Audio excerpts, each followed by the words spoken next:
Hello and welcome to another video where we look at Speedmasters in more depth than my wife thinks is normal, but we're going to talk a bit today about the early 70s casebacks because there's a fair amount of variation. Here we've got a 1969 145022-69. It's a later model 69, and this is indicated by the bezel, which in this case is a very nice clean tall letter dot next to 90 drop serif bezel. And if we turn it over, we see the classic PreMoon caseback. In this case, the hippocampus and the Speedmaster engraving have become quite faint. Amiga deliberately made these engravings faint so that owners could remove them easily and replace the engraving with something that was more personal to them. Thankfully, not many people did, thankfully for us collectors, and because I personally don't like most of the engravings I've seen on Speedmasters unless I happen to have the original receipt at the same time, or it's a nice engraving. But most engravings are done with a knife and fork. They look terrible and they don't really do anything. So there is a very nice 69, late 69, with that smooth caseback. So then NASA lands men on the moon, and Amiga, quite justifiably or understandably, want to celebrate that fact with their watches, the watches that were sent to the moon. And they did it with this, which is the very rare Apollo straight writing caseback. It looks just like any other 69, and it has 69 marked in the back.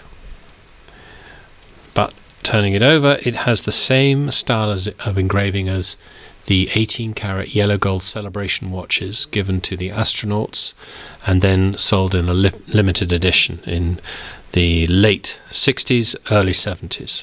A lot of those watches hung around for quite some time and didn't get sold. This engraving is very rare. The steel version with this engraving is believed to be around 50, could be more. I have no evidence, but all I can say is that I've only had the opportunity to buy one, and this was it. And do you know what? I didn't even mean to buy it. I was in Hong Kong talking to a friend of mine who's a Rolex dealer, and he begged me to buy this watch. It was 12 years ago now.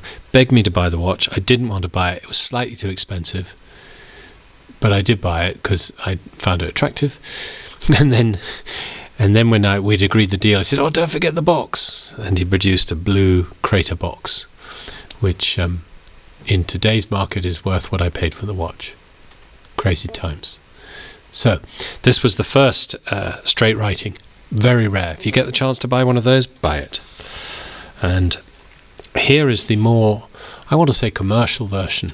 This is the version that most people have seen and the most people get the opportunity to buy, and you can see that they're quite different. I call this the flight qualified version, and this the Apollo version. So moving this off, they're both marked 69 in the back.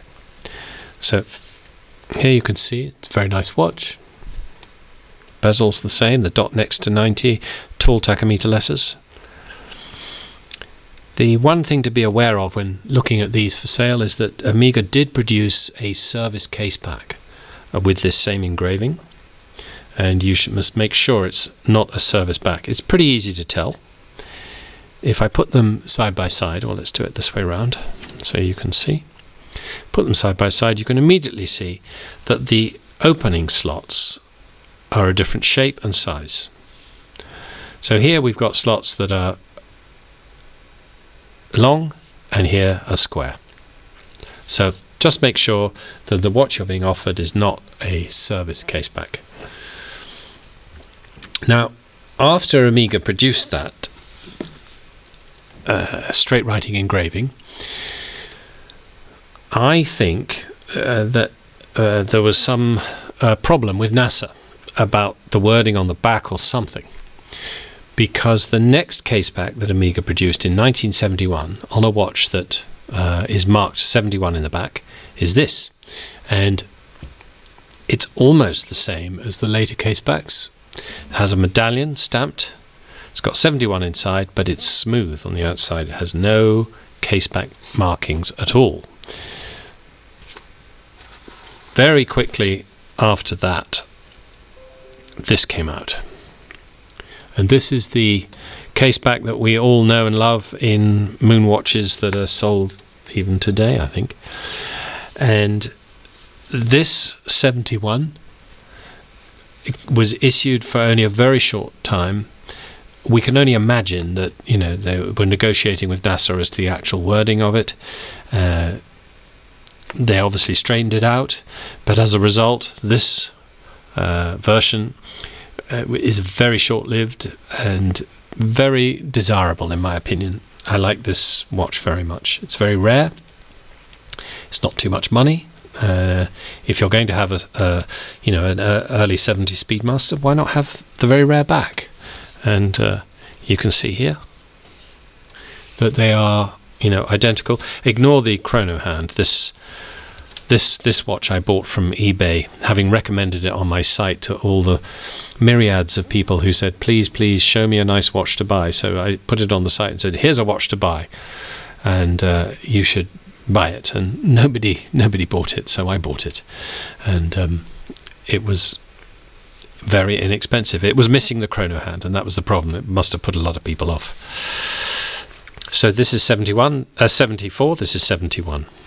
So we can put them all side by side. Let's move that up. That's the 74. Here is the 71. Here is the later straight writing, the more common one. The earlier with the 18-karat gold style engraving.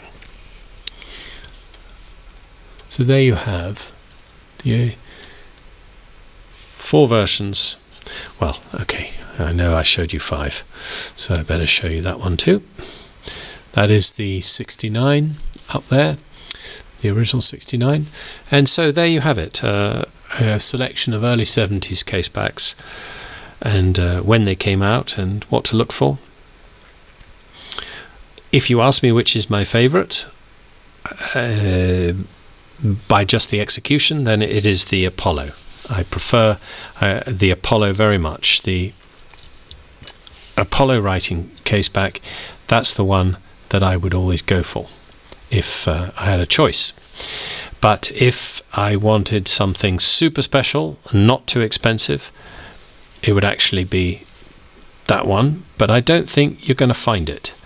So that one is a really nice one as well.